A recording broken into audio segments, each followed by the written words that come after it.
만취 상태로 음주운전을 해서 물의를 빚었던 문재인 전 대통령의 딸 문다혜 씨가 조금 전에 서울 용산경찰서에 출석했습니다.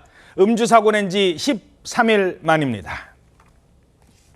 당일에 술 얼마나 마시는데요? 음주운전으로 경찰 조사 받으시는데 한 말씀 부탁드립니다. 죄송합니다.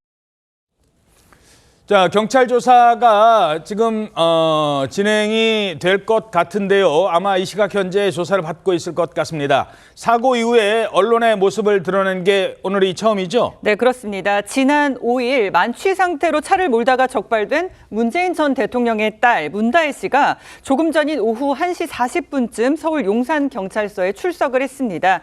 이 사고 발생 13일 만이고요. 음주운전 사건이 언론에 보도된 후 첫 경찰 출석입니다. 이 사고를 낸 차량과는 다른 차량으로 지금 경찰서에 도착을 했습니다. 그리고 지금 거세게 내리는 빗 속에 이제 우산을 이제 씌워주는 거를 쓰고 검은 양복 차림으로 차에서 내리는데요. 취재진 앞에 선 다혜 씨는 죄송하다 이렇게 짧게 말을 하고 들어갔습니다. 당일 술을 얼마나 마셨냐, 동석자는 음주운전 안 말렸냐 이런 취재진의 질문에는 답하지 않았고요. 조사실로 향했습니다. 예. 자, 변호인을 통해서 사죄문 이걸 공개했다고요? 그렇습니다. 출석 이후에 변호인을 통해서 사죄문이라고 쓴 입장문을 공개를 했는데요. 이 사죄문을 통해서 다혜 씨는 해서는 안 될 큰 잘못을 했다. 부끄럽고 죄송하다라고 얘기를 하면서 다시는 이런 일이 없도록 반성하며 살겠다라며 이 반성의 뜻을 보였습니다. 사고와 관련해서 다혜 씨는 그렇게 술을 많이 마시고 운전을 했고 사고까지 발생하게 한 점에 대해서 깊이 반성하고 있다. 그나마 기사님이 신고를 해주신 덕분에 운전을 멈추고 더 큰 사고를 피할 수 있었다고 생각한다. 이렇게 적기도 했습니다. 피해 택시 기사에게도요. 잘못으로 인해 피해를 입은 기사님과 가족분들에게 다시 한번 진심으로 사과드린다라는 사과의 뜻을 전달을 했고요. 특히 기사님이 언론 취재까지 받게 되는 곤혹스러운 상황에 처하게 된 것에 더욱 송구하다라고 하면서 하루빨리 평온을 되찾기를 바란다라고 말했습니다. 사고 이후에 사죄를 받아주신 것에 대해서도 감사하다는 뜻을 밝히기도 했습니다. 예. 자, 단순히 음주운전이었느냐 아니면 음주운전 때문에 사람이 다쳤느냐 이게 또 법적으로 다르다고 합니다. 문다혜 씨한테 음주운전 치상 혐의가 적용될지 여부도 주목을 받았었는데요. 그런데 며칠 전에 이 피해자와는 합의를 했다고요? 예, 그렇습니다. 문다혜 씨는 이제 피해 택시 기사와 며칠 전에 형사 합의를 마친 것으로 알려졌습니다. 이 피해 택시 기사는 이틀 전인 16일 문다혜 씨와 한글날에 문다혜 씨 측 변호인과 만나서 형사 합의를 마쳤다라고 얘기를 했습니다. 당시에 이제 피해자에 따르면 문다혜 씨가 직접 죄송하다, 경황이 없었다라는 내용이 담긴 손편지를 전해주었다고 전해졌습니다. 이 사과와 함께 손편지 그리고 합의금까지 전달받은 피해 택시 기사는 진단서 제출을 하지 않은 것으로 알려졌습니다. 합의가 여기서 왜 중요하냐면요. 예.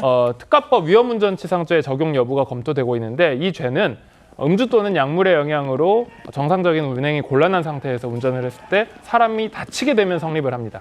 그런데 진단서가 제출이 되지 않았다면 피해자가 다친 상황이 없던 거니까 죄명 자체가 성립하지 않고 단순 음주운전으로 처벌될 가능성이 있는 것입니다. 예.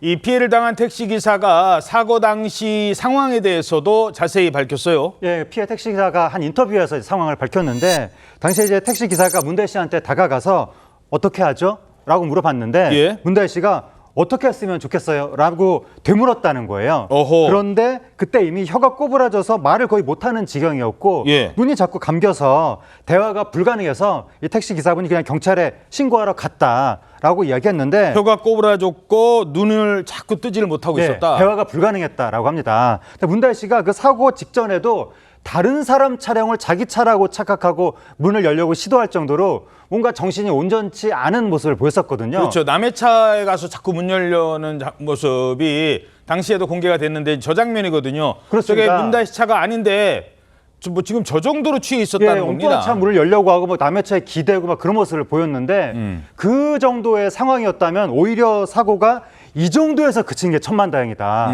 계속 만약에 운전을 했으면 더 큰 사고가 될 수 있었는데 그와 관련해서 문다혜 씨가 오늘 사죄문에서 언급을 했습니다. 예. 뭐라 그랬냐면 그나마 기사님이 신고해 주신 덕분에 운전을 멈추고 더 큰 사고를 피할 수 있었다고 생각한다라고 이야기했습니다. 예.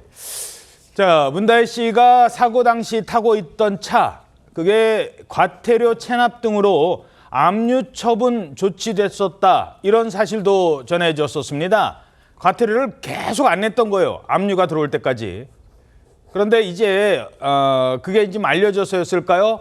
바로 어제 이 압류는 취소가 됐다고요? 그렇습니다. 밀린 과태료들을 이제는 모두 납부를 한 상태로 보입니다.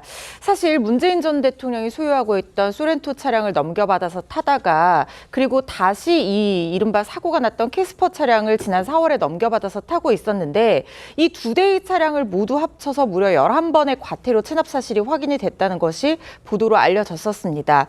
이번 사고에서도 문다혜 씨는 불법 주정차 상태였다는 것이 확인이 됐기 때문에 그동안의 이 과태료 체납과 이 부과 사실 등이 그동안의 어떤 평범하지 않은 어떤 운전 습관, 그러니까 뭔가 안전하지 않은 운전 습관을 얘기하는 것이 아니냐, 뭐 이런 얘기들도 나왔었거든요. 거기다가 과태료가 밀려서 압류 처분까지 되어 있던 상태였던 겁니다.